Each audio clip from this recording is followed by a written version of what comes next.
Miércoles 15 de julio, sean todos bienvenidos a la emisión central de Telediario. Comenzamos con nuestros titulares.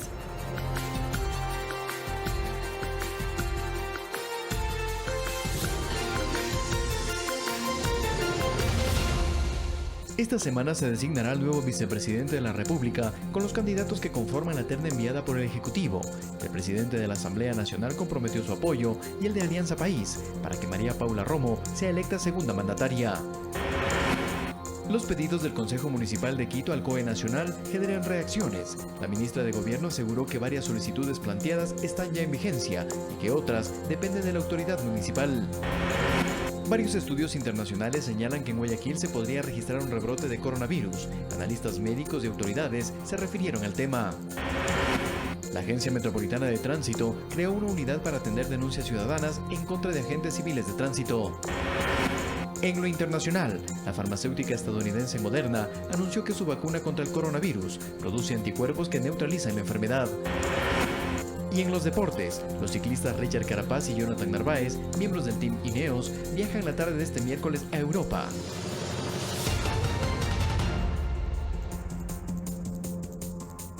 Comenzamos. Esta semana debe ser designado el vicepresidente de la República y no puede ser devuelta la terna enviada por el Ejecutivo. Así lo dio a conocer el presidente de la Asamblea Nacional, César Litardo. Los escenarios y condiciones políticas son analizados por dos especialistas. La convocatoria será el viernes o el sábado de esta semana, según anunció el presidente de la Asamblea, César Litardo. Pero también apuntó que la función legislativa no puede devolver la terna presentada por el primer mandatario con base en el artículo 150 de la Constitución. No existe en ningún lado de la Constitución un procedimiento que establezca de que una terna puede ser devuelta, y más bien lo que hay que hacer en la Asamblea es procesar los nombres como tal, ver si es que alguno tiene los nombres, los votos necesarios para poder ser electo. Sin embargo, a pesar de que la Constitución no establece la posibilidad de rechazar la terna, tampoco lo prohíbe. Así lo considera Marcelo Espinel, del Observatorio Legislativo. Considerando que la Asamblea Nacional, de acuerdo a la Ley Orgánica de la Función Legislativa, toma sus decisiones a través de resoluciones. Y en este caso lo puede hacer a través de una mayoría absoluta. Y aunque ello ahondaría los problemas de gobernabilidad, esto se resuelve con votos, con una mayoría absoluta, es decir, con 70 votos. Y los cálculos políticos, y más los electorales, pueden ser determinantes a criterio de Hernán Pérez Luz. Lamentablemente, pues en el Ecuador entramos en esta inmadurez política de decir que de no querer escoger a alguien porque de esa manera se lo puede ver de oficialista a quien vota a favor de tal o cual persona. Pero el escenario puede ser más complejo todavía ante un pedido de juicio político en contra de María Paula Romo, la primera persona de la terna que aún no se resuelve. Es parte de los ejercicios de gobernabilidad, es parte de los ejercicios de negociación que existen dentro de los legislativos y ejecutivos, pero esto ahonda aún más la desconfianza que tenemos los ciudadanos al respecto del actuar de la Asamblea Nacional. Ambos analistas coinciden en que las condiciones políticas no son favorables para elegir entre la terna al cuarto vicepresidente de este periodo de gobierno. El silencio administrativo o el Ministerio de la Ley es otro de los escenarios posibles, pero el desenlace se conocerá hasta la hora del tratamiento del tema en el Pleno y la votación respectiva. Eduardo Córdoba, Ecuador TV.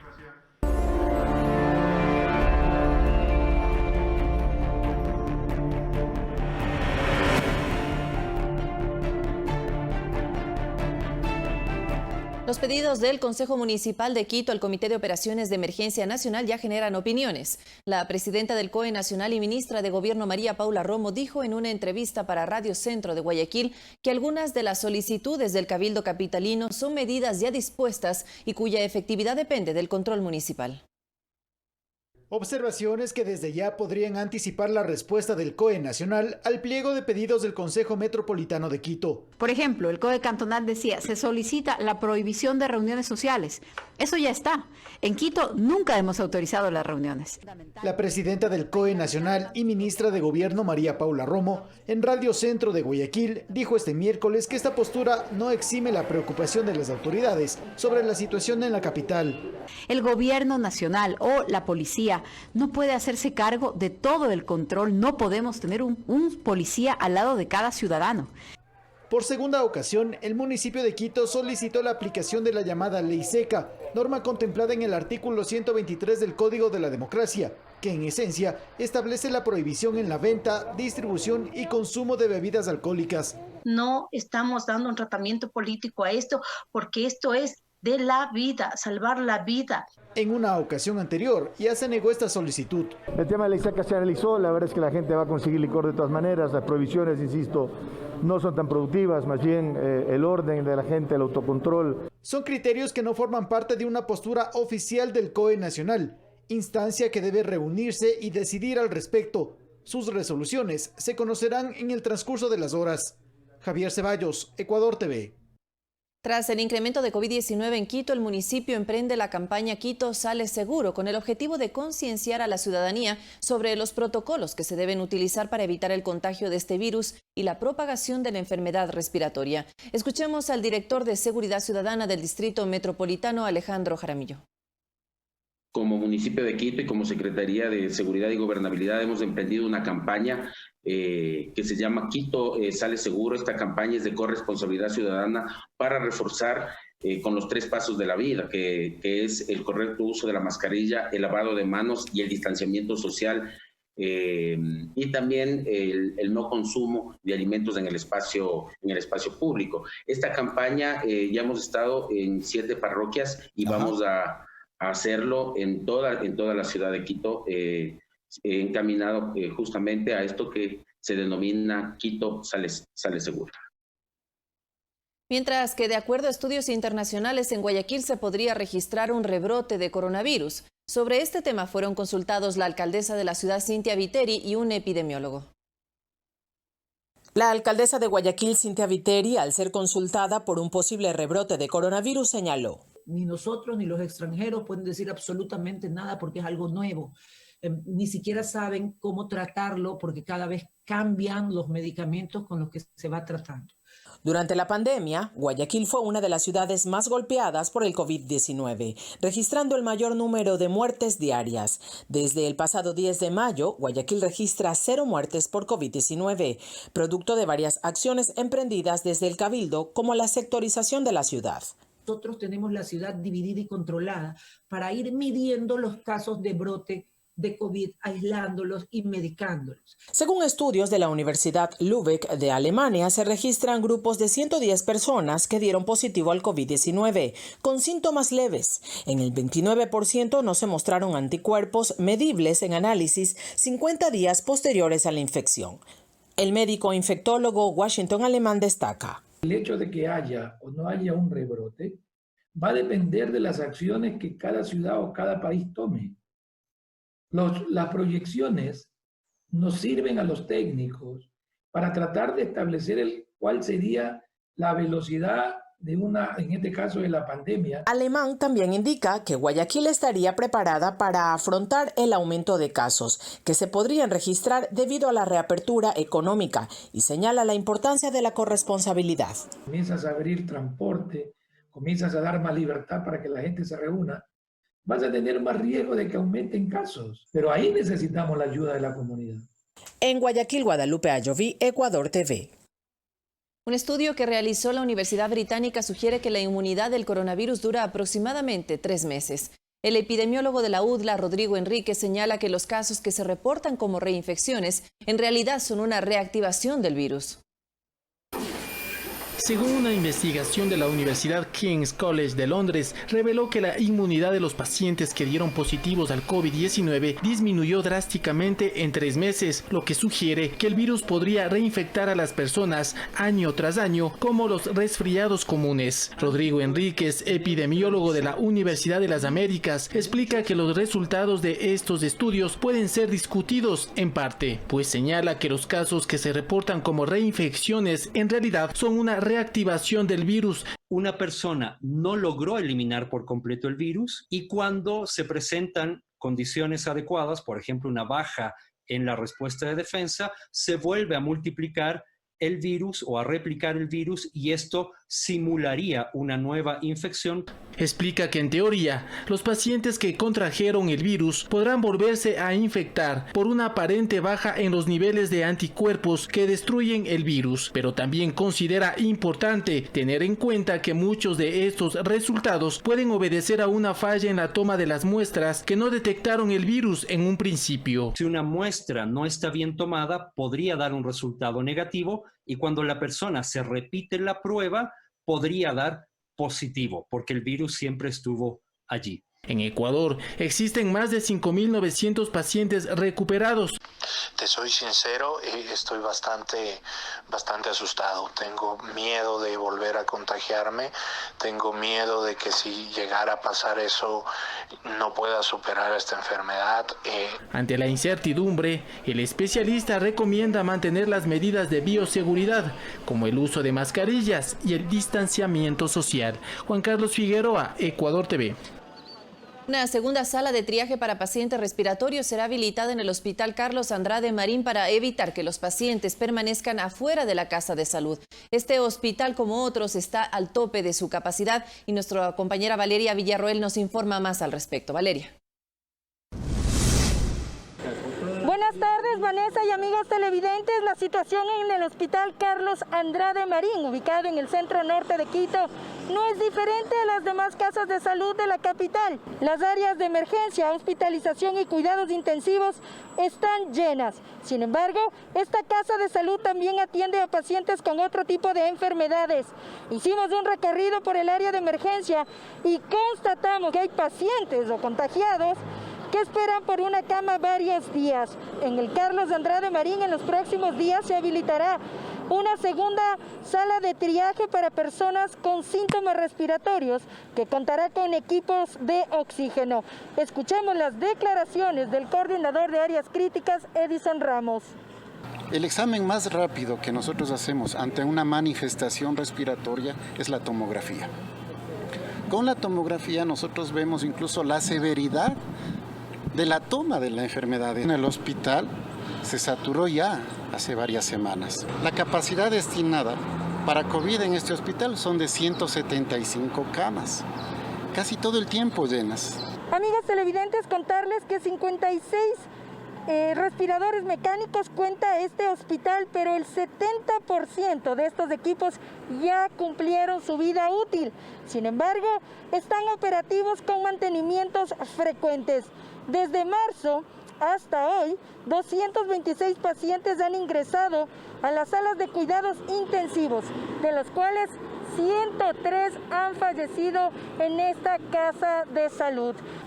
Amigos televidentes, de nuestra emisión estelar le informaremos lo que ocurre dentro del Hospital Carlos Andrade Marín, específicamente en el área de emergencia. Nosotros regresamos a estudios con más información. Buenas tardes.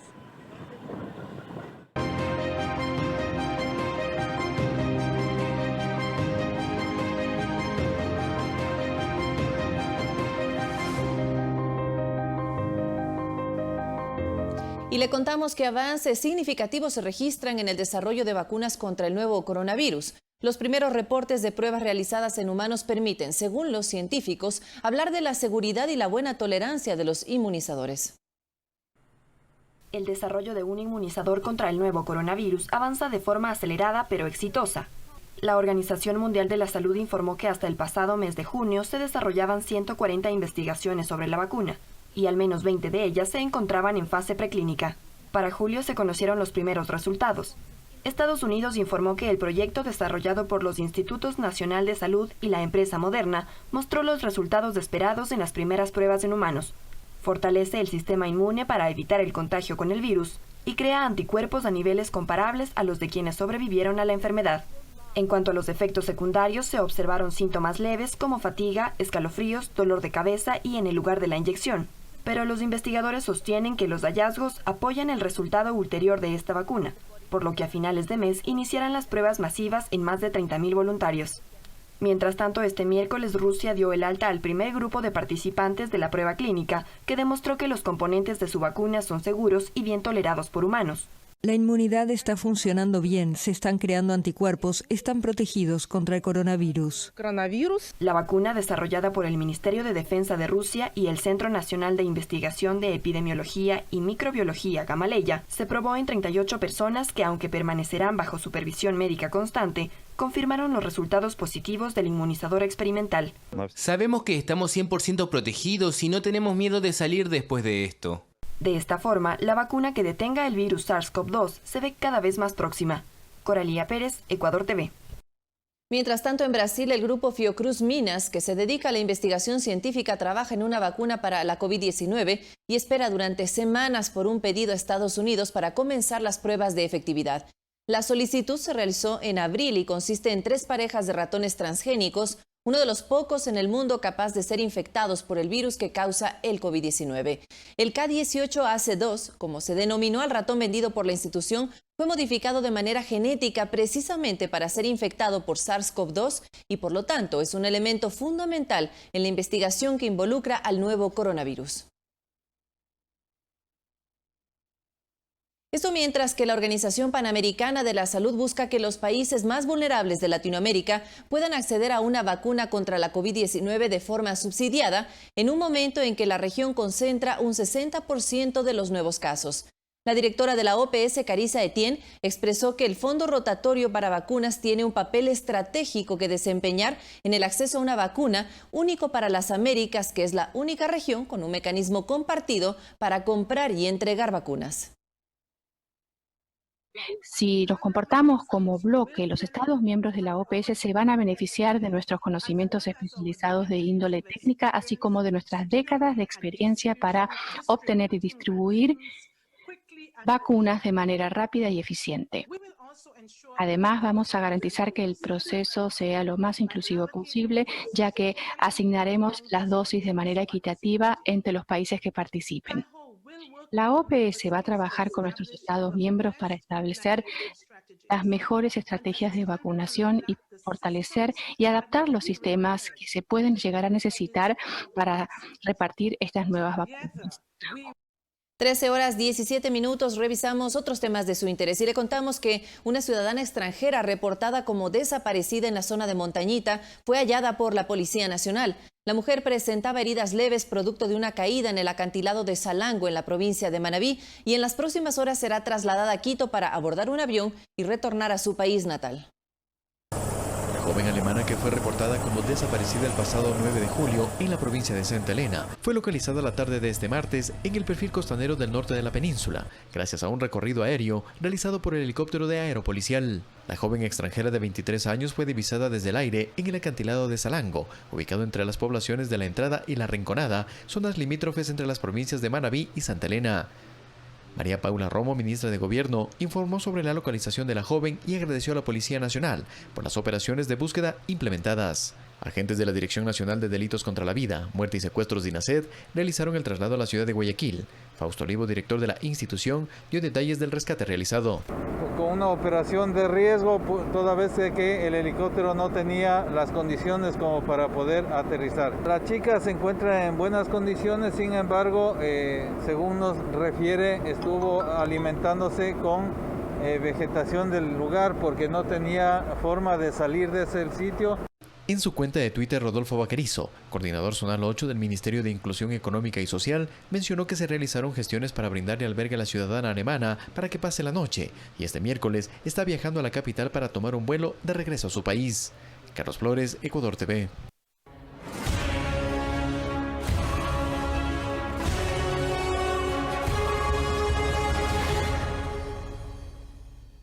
Atención a lo siguiente, en la Corte Nacional de Justicia se desarrolla la audiencia de juzgamiento por peculado a Fernando Alvarado, exsecretario de Comunicación.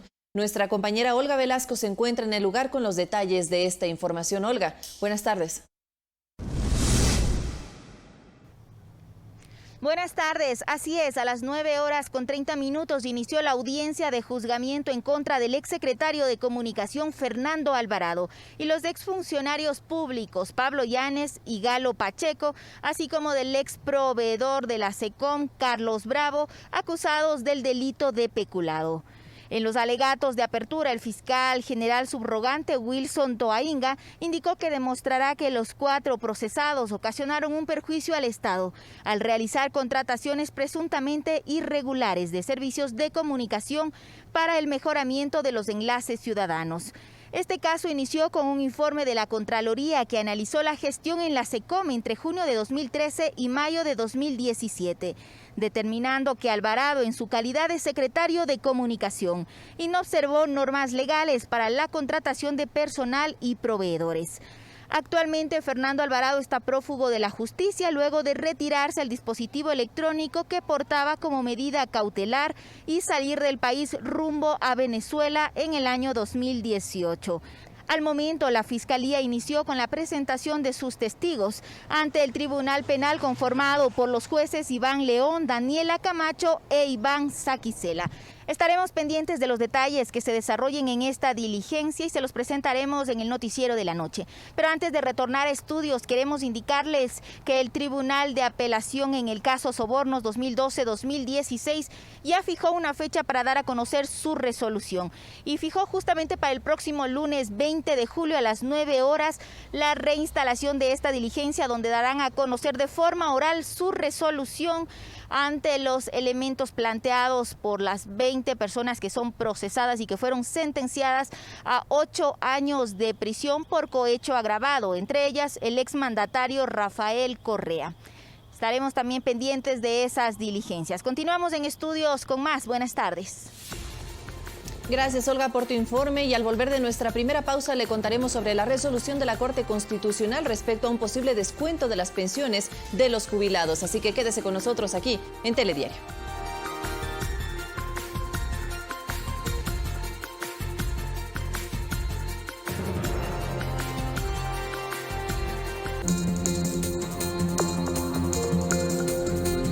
Estamos de regreso con más información. Le contamos que la Corte Constitucional declaró inconstitucional el descuento del 2.76% de las pensiones de los jubilados para pagar los 13º y 4º sueldos. El IES tiene 180 días para, a partir de la resolución, resolver cómo financiar dichos valores que ascienden a los 500 millones de dólares. El antecedente surge en 2015 cuando el Consejo Directivo del IES resolvió descontar 2.76% de las pensiones de los jubilados para financiar el pago de sus 13º y 4º sueldos. Pero la Confederación de Jubilados Pensionistas del Ecuador interpuso una demanda de inconstitucionalidad en 2018 a este descuento. Y la Corte Constitucional les dio la razón en diciembre de 2019. Y la Corte, al dar su sentencia, es muy clara.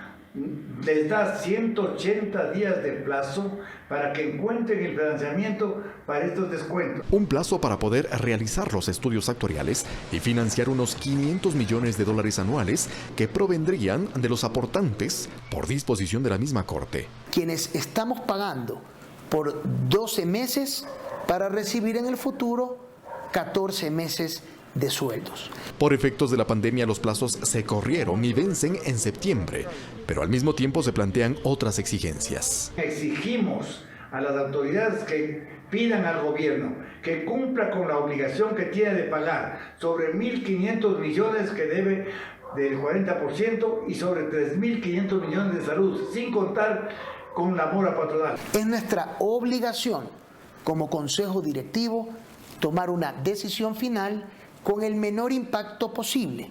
Eduardo Córdoba, Ecuador TV. En rueda de prensa desde el Consulado de Ecuador en Nueva York, el ministro de Relaciones Exteriores, Luis Gallegos, comentó el trabajo en el que se centrará su gestión. Un reto que lo acepta en el momento más crítico que ha vivido la humanidad desde hace 75 años y el más complejo del Ecuador, dijo el nuevo canciller. Y lo hará bajo 4 ejes de trabajo. El primero es una política exterior que responda a los desafíos del COVID-19 y para ello es necesario fortalecer una cooperación internacional en todos los niveles. Con Prosur, CELA, la Alianza del Pacífico, la OEA. Y desde ahí se establecerán las hojas de ruta para suscribir convenios de inversión bilateral y acuerdos comerciales. Acabo de terminar, como les dije, una conversación con el canciller turco y hemos hablado de un tratado de comercio que priorice nuestros intereses en esa región. y priorizar y afianzar una asociación estratégica con China, más allá del impasse comercial por la sanción a 3 establecimientos de camarón ecuatoriano, el que considera superado. Porque China representa uno de los mayores mercados del mundo y con otros países de la órbita asiática. Por ello apoyaremos el ingresar a la Alianza del Pacífico lo antes posible. La gestión ante los organismos multilaterales también es clave, sostuvo. Apoyaré los esfuerzos del gobierno nacional en el trabajo de instituciones financieras internacionales con el objeto de aliviar el servicio de la deuda y conseguir tratos preferenciales.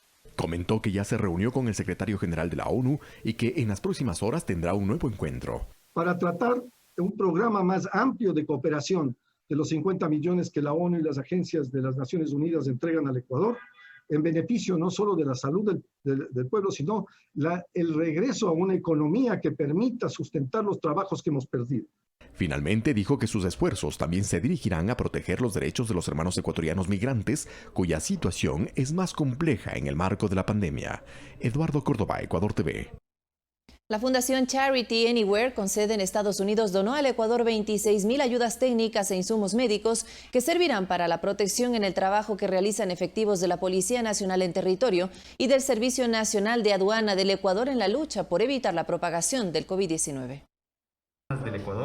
La fundación estadounidense Charity Anywhere por tercera ocasión donó al gobierno ecuatoriano equipos de bioseguridad que servirán para la protección de efectivos de la Policía Nacional que se encuentran desarrollando trabajos en territorio en la lucha por mantener el orden en medio de la pandemia del COVID-19. Vestimenta de protección que son ponchos reusables, pantalones, botas reusables para la Policía Nacional que están más expuestos en el ejercicio de sus funciones. Solamente con el apoyo y la coordinación y el trabajo conjunto de autoridades y de la ciudadanía, con el apoyo de los medios de comunicación, podremos controlar esto. Entre los equipos donados constan 14.000 trajes de bioseguridad y protectores faciales reusables que serán entregados también al personal del Servicio Nacional de Aduana del Ecuador. Tengan la seguridad que estamos con el compromiso de seguir aportando y apoyando para que la situación de necesidad presente sirva de algo con el pequeño aporte que podemos entregar. El más sincero agradecimiento a quienes han hecho posible esta donación y quienes han facilitado los contactos, como es el caso de la Embajada de los Estados Unidos.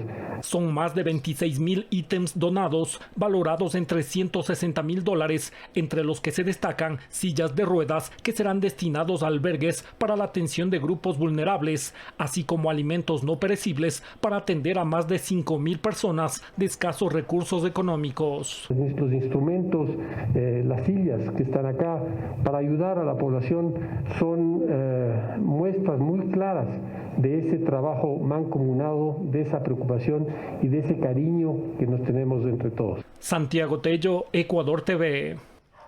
13 horas 31 minutos y según la Asociación de Empresas Automotrices del Ecuador, el sector automotriz registra una caída de ventas a consecuencias de la pandemia. Sin embargo, tienen planes para la reactivación y buscan apoyo gubernamental para mejorar la situación.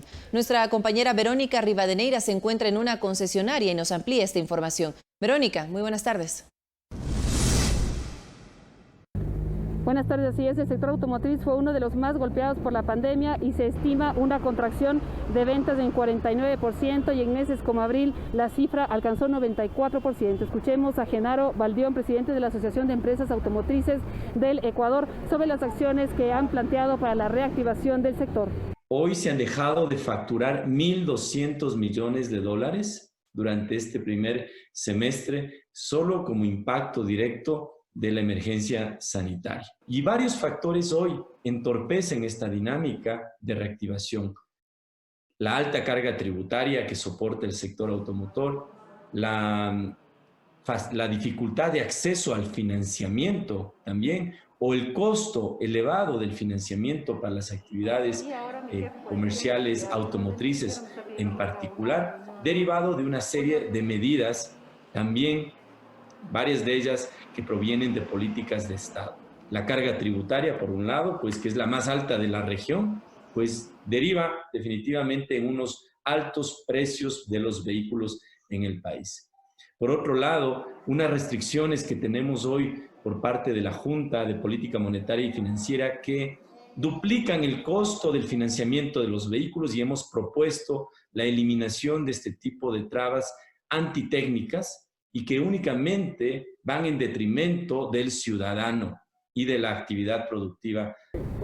Las ventas en el primer semestre de 2019 fueron de 64.714 unidades y en el mismo periodo de este año fueron de 33.185. Con esta información nos despedimos. Buenas tardes.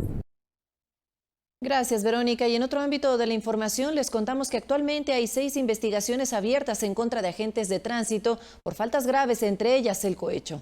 La Agencia Metropolitana de Tránsito creó la Unidad de Asuntos Internos para analizar las denuncias en contra de los uniformados.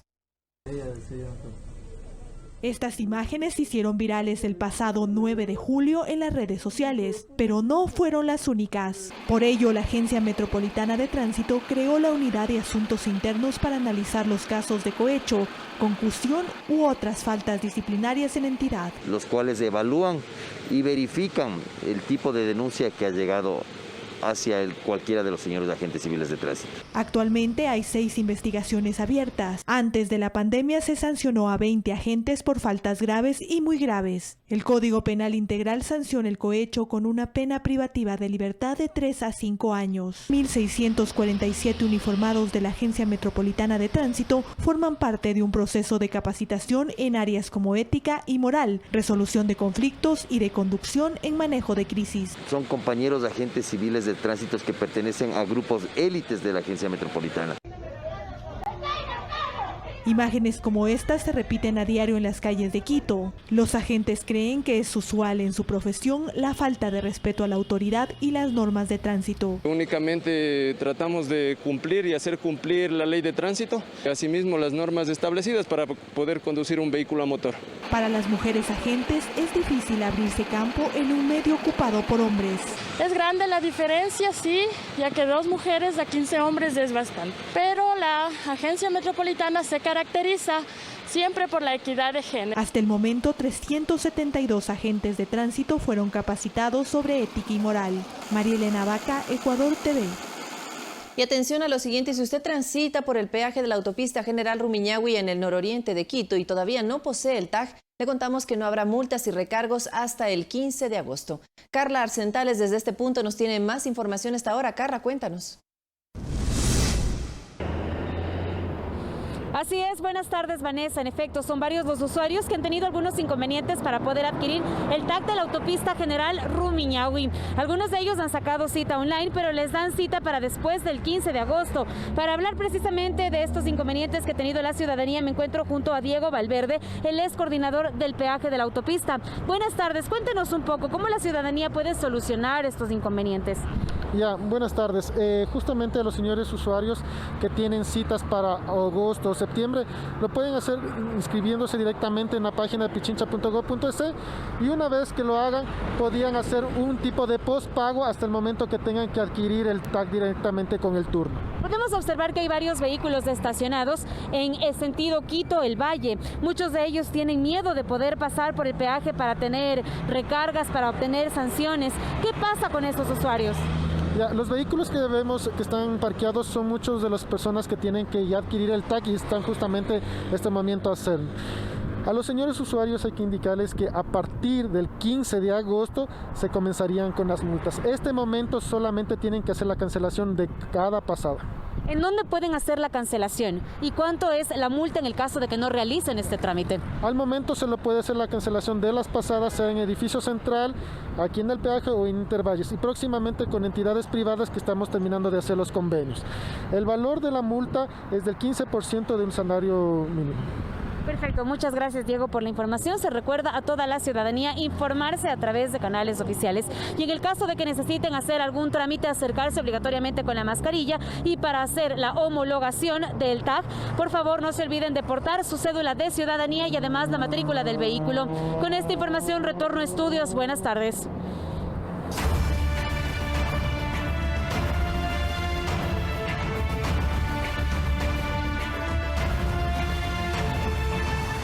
El aislamiento por la pandemia propició el incremento de la digitalización en Ecuador debido a la necesidad de la ciudadanía por informarse. El reto es distinguir el contenido real, incompleto o falso que circula. En comparación con los primeros meses del año, a día de hoy en Ecuador existen 11% más de consumidores de medios digitales. Las redes sociales subieron sus usuarios en 18%.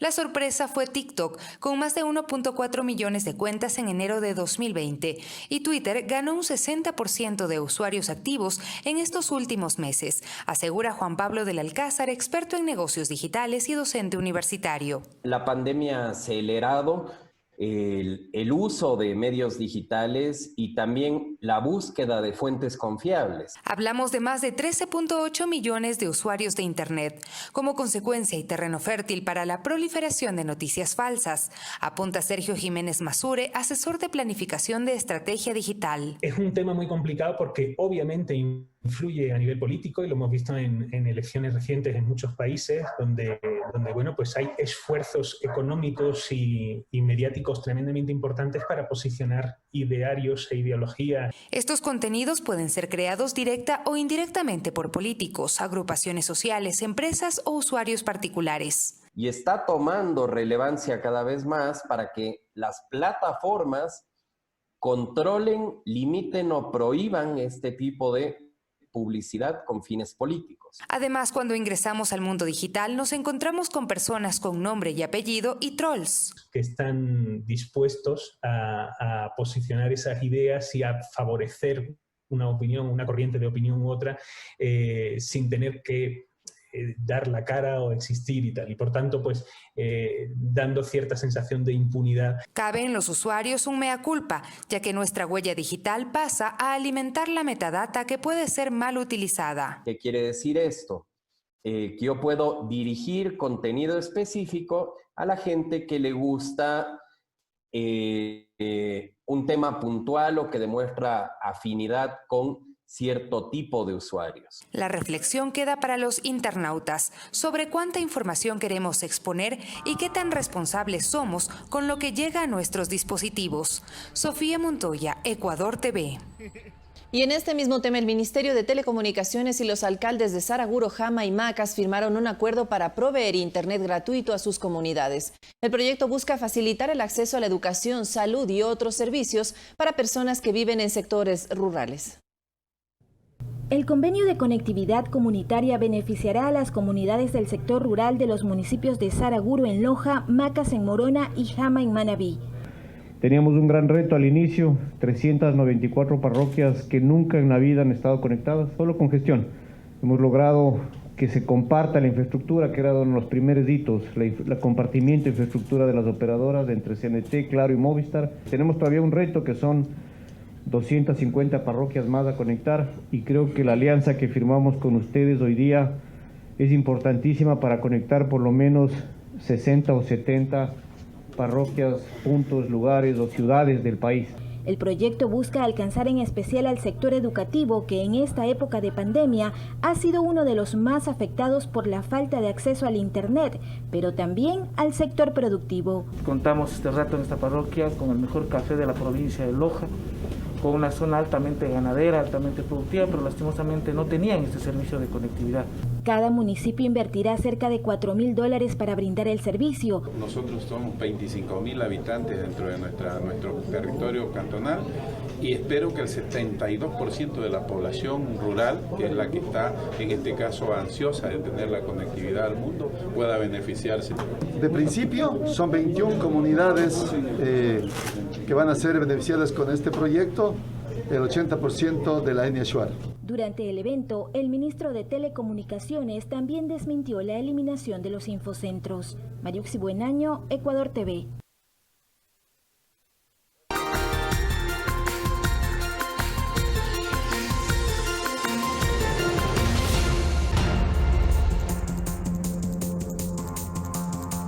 Es momento de revisar las noticias del mundo. Florida, Texas y California rompen récord de nuevos casos de coronavirus, mientras que la primera dama se suma a una campaña para el combate de la pandemia. El siguiente es un informe de Natalie Salas, de La Voz de América, desde Washington.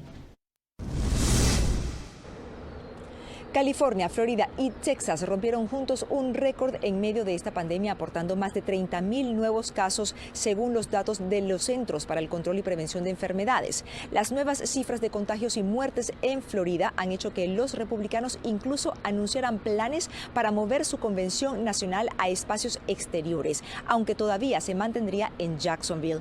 Por cierto, que la primera dama del país animó a sus seguidores en Twitter a usar mascarilla. Recordemos que hasta el momento la Casa Blanca ha insistido en que su uso es una decisión personal, pero Melania Trump instó a todos los ciudadanos a emplear el tapabocas, esto incluso en estos meses de verano, con el objetivo de frenar la pandemia de coronavirus. Según la Universidad Johns Hopkins, ya el país registra más de 3.400.000 casos de contagiados y las muertes superan las 136.000.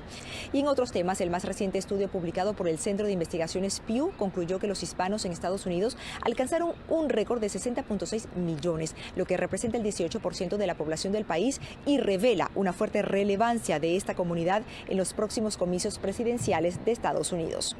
Desde Washington, con la agenda informativa del día, soy Natalí Salas Guaitero de La Voz de América. Y las autoridades sanitarias japonesas pusieron a Tokio en el estado de alerta más alto por infecciones de coronavirus, preocupados por el reciente aumento de casos hasta niveles récord. Las infecciones entre los jóvenes y los casos asintomáticos están aumentando. Temiendo una segunda oleada de infecciones que se propague desde la capital, varios municipios y diputados de la oposición también instaron al gobierno central a suspender la importante campaña de ayuda a los viajes GoTo, que tiene como objetivo impulsar el turismo interno. Y la comunidad internacional apoya las denuncias hechas por la alta comisionada de Derechos Humanos de la ONU, Michelle Bachelet, quien en su último informe destacó la politización de la justicia venezolana. Australia, Luxemburgo, Eslovenia y Georgia detallaron su alarmante inquietud por la grave situación de derechos humanos en ese país, mientras que Colombia sostuvo que el sistema judicial venezolano viene acompañado de restricciones de las libertades fundamentales, por lo que urgió el llamado de elecciones presidenciales libres. E hizo también un llamado al régimen de Maduro que permita el acceso de las agencias humanitarias a ese país. De su parte, el secretario de Estado de Estados Unidos, Mike Pompeo, aseguró que la presión internacional sobre Maduro debe continuar hasta que el pueblo venezolano pueda recuperar su democracia. El presidente Donald Trump continuará haciendo todo lo posible para propiciar la salida del poder de Nicolás Maduro, cuya elección en 2018 Washington considera fraudulenta. Esto incluye la presión económica sobre Caracas y sobre su aliado Cuba, reflejada en una batería de sanciones, pero también, y lo más importante, la conformación de una coalición global para tratar de ayudar al pueblo venezolano a lograr sus objetivos.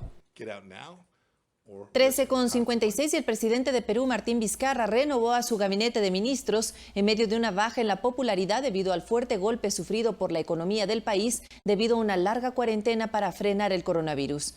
El gabinete será liderado por Pedro Cateriano, quien asume el cargo de presidente de Consejo de Ministros. Por primera vez en la historia del país se tomó juramento de manera virtual y fue a Rocío Barrios Alvarado como ministra de Comercio Exterior y Turismo debido a que está en cuarentena por contraer COVID-19 y a Patricia Donaire como ministra de Inclusión Social.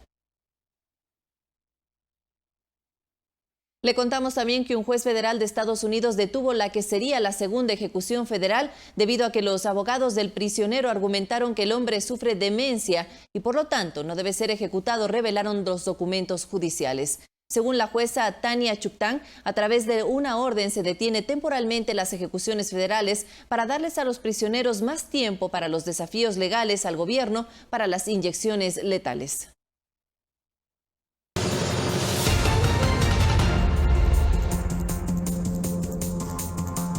Misterioso contagio en Argentina de 57 marinos tras 35 días en el mar en Argentina. Además, millones de personas afectadas por inundaciones se registran en el sur de Asia. Más noticias en El Mundo Ahora. En Argentina investigan el misterioso contagio por coronavirus de al menos 57 de los 61 tripulantes de un buque pesquero que llevaba 35 días en alta mar. La ministra de Salud de la provincia austral de Tierra de Fuego reconoce que no se esperaba esto porque se tomaron todas las precauciones. Además, detalló que la tripulación llegó vía aérea a Tierra de Fuego y que previo a subir al avión todos tenían una prueba PCR negativa.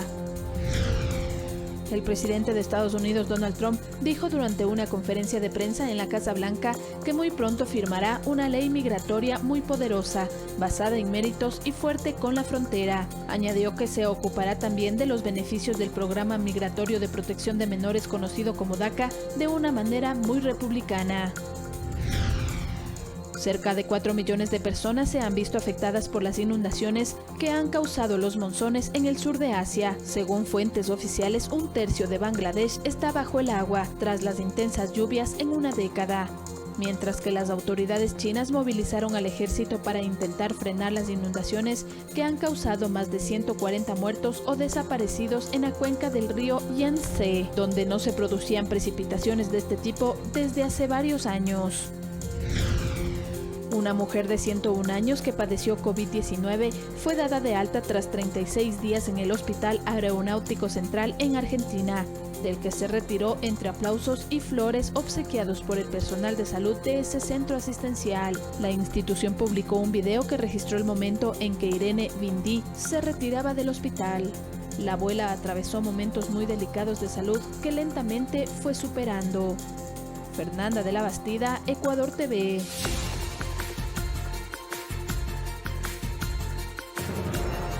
El reloj marca las 13:59 y aquí finalizamos la emisión central de Telediario. Gracias como siempre por informarse con nosotros. Lo que viene de inmediato en la pantalla de Ecuador TV, Fanático. Excelente tarde.